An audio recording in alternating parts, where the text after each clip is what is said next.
Hello student. आज हम अपना ग्रामर में टॉपिक स्टार्ट कर रहे हैं क्लॉज। आई होप आपको कल पीडीएफ मिल गई थी तो आपने क्लॉज का चैप्टर जरूर रीड किया होगा और इससे आपको कुछ इन्फॉर्मेशन भी मिली होगी, कुछ चीज़ें आप समझ भी पाए होंगे और बाकी कुछ चीज़ों की अंडरस्टैंडिंग में आपकी हेल्प हो पाए, इसलिए ये वीडियो बनाई जा रही है। तो आप बहुत केयरफुली इसे समझें। इसमें स्टार्टिंग में आपको चैप्टर के कुछ पॉइंट दिए हैं, do you remember. It means ये कुछ क्लॉज के बारे में इंपॉर्टेंट पॉइंट्स हैं जो आपको हो सकता है पता हो, और अगर आपको रिमेंबर नहीं है तो आप एक बार पढ़ सकते हैं। बिकॉज क्लॉज ऐसा टॉपिक है जो आपने पहले भी पढ़ रखा होगा इससे पहली क्लासेस में। आइए हम इसकी डेफिनेशन से स्टार्ट करते हैं। A clause like a phrase is a group of words.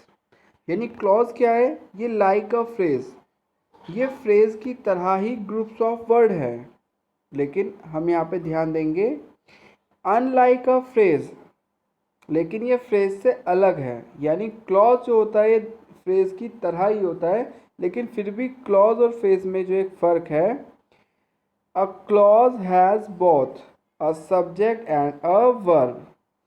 Clause में एक सब्जेक्ट और वर्ब दोनों होंगे, लेकिन फ्रेज में ऐसा नहीं होता। यही से डिफरेंस हो जाता है एक क्लॉज में और एक फ्रेज में। अब हम बात करते हैं क्लॉज। तो हमने समझ लिया क्लॉज क्या होता है। क्लॉज एक ग्रुप ऑफ वर्ड होता है जिसमें आपको सब्जेक्ट और वर्ब दोनों मिलेंगे। अब क्लॉज जो होते हैं मेनली दो टाइप के होते हैं। We can distinguish in two types. First, independent clause और second, subordinate clause. जैसा कि इनके नाम से ही पता चलता है, इंडिपेंडेंट क्लॉज जो इंडिपेंडेंट होता है, सबॉर्डिनेट क्लॉज जो किसी पे सबॉर्डिनेट या डिपेंड होता है। आइए पहले हम समझते हैं इंडिपेंडेंट क्लॉज को। N independent clause can stand alone. It means एक इंडिपेंडेंट क्लॉज अकेला भी स्टैंड करता है। यानी अगर सिर्फ एक इंडिपेंडेंट क्लॉज को लिख दिया जाए तो वो अकेला भी कंप्लीट होता है, उसका एक कंप्लीट मीनिंग होता है। It can be a sentence itself, यानी कि एक इंडिपेंडेंट क्लॉज एक सेंटेंस भी हो सकता है, और it can work with other clause, और ये दूसरे क्लॉज के साथ भी वर्क कर सकता है। यह समझने वाली बात है कि इंडिपेंडेंट क्लॉज क्या है। इंडिपेंडेंट क्लॉज एक अकेला सेंटेंस भी हो सकता है और ये दूसरे सेंटेंस के साथ वर्क भी कर सकता है। और मेन बात हमें ध्यान रखनी क्लॉज की पहचान, कि क्लॉज में आपको क्लॉज एक ऐसा ग्रुप ऑफ वर्ड होगा जहाँ सब्जेक्ट और वर्ब दोनों ही हमें मिल जाएंगे। अब हम इंडिपेंडेंट क्लॉज के कुछ एग्जाम्पल देखते हैं। For example, as a complete sentence, यानी अगर independent clause as a complete sentence एक सेंटेंस के रूप में होगा तो वो कैसा होगा, एक एग्जाम्पल देखेंगे। The dragon lashed its tail. जो ड्रैगन है वो अपनी टेल को लैश्ड करता है, यानी जोर से हिलाता है, जोर जोर से हिलाता है। तो ये एक अकेला सेंटेंस है जो कंप्लीट मीनिंगफुल है और ये एक इंडिपेंडेंट क्लॉज भी है। अब हम देखते हैं विद अ सबऑर्डिनेट क्लॉज। इसका मतलब है कि इस एग्जाम्पल में इंडिपेंडेंट क्लॉज तो होगा, लेकिन उसके साथ एक सबऑर्डिनेट क्लॉज भी होगा। जैसे the dragon lashed its tail because it was angry. जैसे हम जानते हैं the dragon lashed it tail, ये तो हो गया कंप्लीट एक सेंटेंस, एक इंडिपेंडेंट क्लॉज। इसके बाद जितना पार्ट दिया है आपको, बिकॉज इट वाज एंग्री, ये सबऑर्डिनेट क्लॉज हो गया, क्योंकि ये कहीं ना कहीं पहले वाले क्लॉज पे डिपेंड करता है। जैसे the dragon lash its tail, यानी ड्रैगन अपनी टेल को लैश कर रहा है, हिला रहा है, जोर जोर से घुमा रहा है। अब इसके आगे आपको बताया गया आखिर वो ऐसा कर क्यों रहा है, इसका रीज़न क्या है। बिकॉज इट वॉज एंग्री, क्योंकि वो गुस्से में है। जब मेन बात पहले सेंटेंस में, पहले पार्ट में जहाँ आपको दी गई है, ये हमारा इंडिपेंडेंट क्लॉज है, और उसके बाद उसकी एक्सप्लेनेशन या उसकी कही गई बात को आगे क्लैरिफाई की जा रही है, उसका रीज़न दिया जा रहा है, ये हो गया सबऑर्डिनेट क्लॉज। आइए अब हम देखते हैं एग्जाम्पल टू इंडिपेंडेंट क्लॉज का। The dragon lashed its tail and everyone trembled, यानी ड्रैगन अपनी टेल को बहुत तेजी से हिलाता है, एंड एवरीवन ट्रेम्बल्ड, और सभी कांपने लगते हैं, डर के मारे या डरने लगते हैं। यानी dragon lash its tail, dragon अपनी टेल को बहुत तेजी से गुस्से में घुमाने लगता है, हिलाने लगता है, एंड एवरीवन ट्रेम्बल्ड, और सब उसे देख के गुस्से में डरने लगते हैं। आई होप आप सभी को इंडिपेंडेंट क्लॉज इजली समझ आया होगा। अब हम देखते हैं सबऑर्डिनेट क्लॉज को। सबऑर्डिनेट क्लॉज में क्या होता है? A subordinate clause also called a independent clause, यानी एक सबऑर्डिनेट क्लॉज को हम एक इंडिपेंडेंट क्लॉज भी कह सकते हैं।